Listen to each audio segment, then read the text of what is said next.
of violations of international humanitarian law and international human rights law across Myanmar that are deepening the humanitarian crisis. Recent reports indicate the Myanmar regime has taken deliberate steps in Rakhine State to use internally displaced persons, many of whom are Rohingya, as human shields amid the conflict. We are particularly concerned by reports indicating the regime has placed landmines around IDP camps and appears to have taken steps to use these camps as military bases. There are also credible reports of forced recruitment of persons, including children, belonging to ethnic minorities by the Myanmar Armed Forces in particular and other parties, which risk further fueling intercommunal tensions and aggravating the humanitarian situation.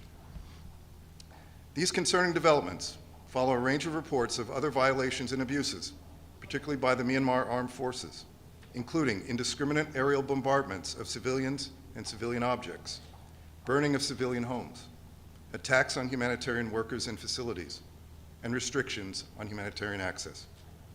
These practices are unacceptable.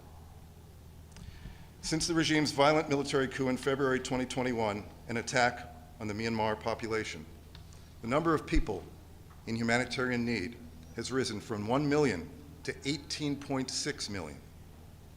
More than 2.9 million have been newly displaced, including 66,000 people who have sought protection in neighboring countries, adding to the more than 1 million Rohingya refugees who fled before the coup. We highlight the importance of all countries respecting the principle of non-refoulement. We reiterate our commitment to support safe, voluntary, dignified, and sustainable repatriation when conditions allow. We also reiterate the call for full, rapid, safe, and unhindered humanitarian access to all people in need, including women, children, and members of ethnic and other minority populations.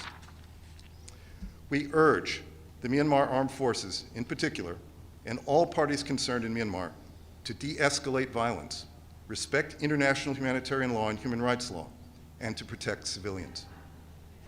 We recall our demands for the full implementation of UN Security Council Resolution 2669. We reiterate our full support for ASEAN's central role and for the appointment of Special Envoy Julie Bishop. We reiterate calls to engage in constructive and inclusive dialogue to find a peaceful solution to the situation in Myanmar. Thank you. Thank you. Thank you all.